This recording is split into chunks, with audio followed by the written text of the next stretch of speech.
Nah, setelah teman-teman semua sudah melakukan banyak proses nih di perencanaan, akhirnya kita masuk ke bagian yang paling exciting kali ya. Karena teman-teman akhirnya masuk ke bagian pelaksanaannya. Nah, di bagian pelaksanaan ini pun kita dibagi menjadi 3 bagian utama nih. Yang pertama adalah sumber daya manusia. Karena saya meyakini pelaksanaan suatu kegiatan itu tuh sangat tergantung terhadap sumber daya manusia yang melaksanakannya.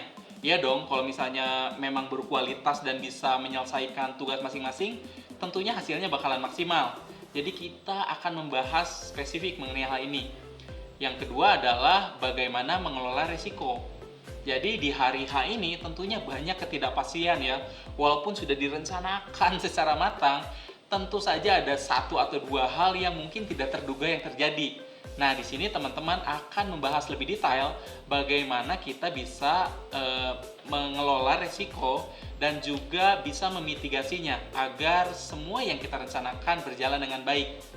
Nah, sedangkan yang ketiga adalah operasional dari pelaksanaannya ini sendiri. Jadi kita akan berbicara banyak tips dan trik bagaimana atau apa yang harus kita pikirkan dan persiapkan agar dalam pelaksanaannya nih secara operasionalnya nanti semua berjalan sesuai dengan rencana dan yang paling penting bisa meraih atau mencapai tujuan yang sudah kita bareng-bareng pikirkan dari awal. Oke, sekarang kita langsung masuk saja ke bagian pertama yaitu sumber daya manusia. Nah, karena ujung-ujungnya kan manusia-manusia juga nih yang mengerjakan semua prosesnya dari awal sampai akhir, tentunya bagian yang penting nih adalah bagaimana kita mengelola sumber daya manusianya. Jadi kegiatan ini biasanya kalau orang banyak berpikir mungkin mulainya ya ketika acara itu ya pelaksanaan. Tapi kalau buat saya pribadi itu dimulai adalah ketika kita memutuskan orang-orang siapa saja yang akan terlibat di situ. Jadi faktor pertama dari SDM adalah perekrutan. Jadi yang pertama harus ditanyakan adalah ini si kegiatan ini nih apakah memang kita-kita aja nih kalau misalnya kita sudah punya tim ya yang bakal ngerjain ini bakalan tim-tim kita ini aja atau kita perlu bantuan orang luar yang memang mungkin orang luar ini punya keahlian tertentu yang kita nggak bisa gitu. Jadi ini lagi-lagi sesuai dengan kebutuhannya. Oleh karena itu yang pertama harus dipikirkan adalah dalam perekrutan apakah kita butuh orang luar, maksudnya di luar panitia inti, atau mungkin ini ya udah kita kerjakan aja semuanya. Lalu faktor yang kedua adalah kalau ternyata kita butuh orang luar nih, waduh, misalnya kita ambil contoh deh ya yang bikin festival baca ini. Setelah dipikir-pikir semuanya ada sih. Yang ngatur keuangan ada, yang jago pemasaran ada, yang bisa bikin acaranya menarik juga ada. Tapi ada satu nih yang nggak bisa nih, bikin panggungnya nih buat panggung utama. Itu kan butuh orang khusus ya. Kayaknya kita perlu ngerekrut orang luar nih. Sama beberapa sumber nih. Narasumber untuk melakukan pelatihan di situ. Itu nampaknya memang butuh orang luar juga. Berarti kita perlu merekrut kan? Nah, ketika merekrut ini ada dua jenis lagi nih. Yang pertama adalah kita memang merekrut secara profesional. Artinya kita harus mengeluarkan biaya atau dibayar. Dan yang kedua adalah kita merekrut secara pro bono atau relawan. Jadi mereka ikut bekerja, tetapi kita tidak secara khusus menyediakan kompensasi tertentu terhadap mereka. Untungnya buat mereka apaan ya? Ya banyak sih. Mungkin bisa dapat pengalaman, bisa dapat jaringan juga. Jadi kita pun tentunya harus menawarkan dengan baik-baik dan harus jelas dari awal apakah ini bentuknya memang ada fee secara profesional atau gratis alias pro bono. Nah, tentunya kalau kita sudah menentukan ini berbayar atau tidak, kita pun bisa lebih fokus dalam menentukan tugas dan tanggung jawab dari masing-masing orang tersebut. Nah, kalau contoh konkretnya itu kayak gimana ya? Jadi kita lagi-lagi ambil contoh si festival baca tadi. Setelah kita diskusikan, nampaknya untuk membuat panggung nih di lapangannya, kita kayaknya butuh tenaga profesional deh. Dan setelah kita diskusi ternyata harus bayar. Oh, nggak apa-apa, berarti ini nyambung dengan bagian keuangan ya, harus diinformasikan. Tetapi setelah kita ngobrol juga nih beberapa narasumber, misalnya ada yang ahli psikologi, ahli creative teaching misalnya, lalu juga ada yang ahli pencerita atau pendongeng. Setelah ngobrol ternyata para ahli ini bilang, wah ini acaranya positif nih, nggak apa-apa deh, saya nggak usah dibayar deh.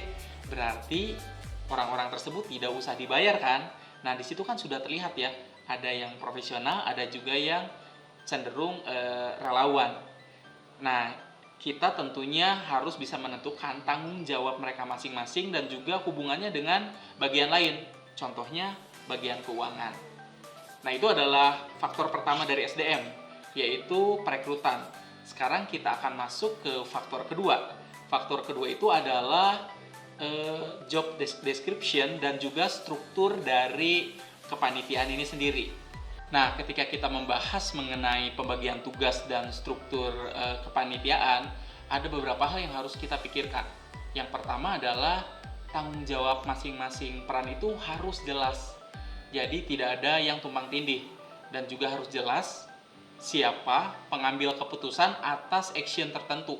Jadi agak ribet juga tuh kalau misalnya keputusan mengenai tempat misalnya, itu ada beberapa orang yang memutuskan, itu agak ribet juga.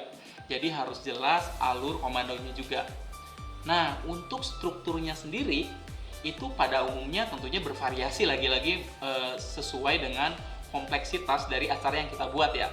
Tetapi secara umum biasanya strukturnya itu ada 4. Yang pertama adalah koordinator kegiatan atau koordinator event. Tugasnya dia itu apaan sih? Tugasnya dia itu menentukan bahwa ketika hari H nanti si 5W1H-nya itu terjadi atau terlaksana sesuai dengan apa yang sudah direncanakan. Jadi nanti dia tuh jadi semacam yang pegang komandonya nih.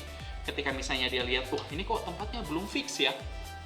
Dia langsung nyari siapa nih yang bertanggung jawab terhadap tempat. Ayo dong, pastiin dong supaya kita bisa berjalan dan berproses ke arah yang lainnya. Jadi intinya dia menjaga si 5W1H itu. Lalu yang berikutnya adalah tentunya bagian keuangan. Ya, dia yang menjaga budget, pengeluaran, pemasukan, supaya semuanya bisa tercover dengan baik. Lalu yang berikutnya, pasti udah pada tahu, bagian pemasaran.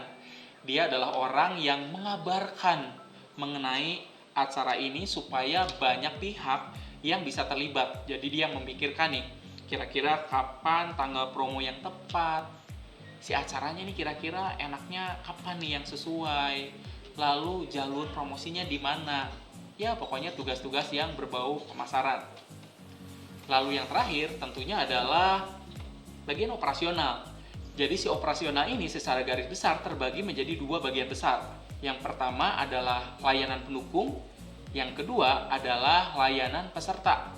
Itu tuh maksudnya seperti apa sih? Jadi kalau layanan pendukung ini tuh mengatur semua hal yang mendukung terjadinya atau kondusifnya acara tersebut. Misalnya penentuan lokasi, penentuan konsumsi, bentuk acaranya seperti apa, lalu juga waktunya apakah izinnya itu sudah diurus. Jadi semua supporting system yang memastikan acara ini bisa berjalan dengan lancar. Untuk divisi yang lebih kecilnya apa saja ya lagi-lagi itu tergantung dari jenis acaranya. Sedangkan bagian 2 dari operasional itu biasanya adalah layanan pendukung yang berhubungan dengan sumber daya manusia. Dalam hal ini misalnya kalau kita ambil contoh si festival baca ini, tentunya peserta lalu narasumber, contohnya apa aja sih?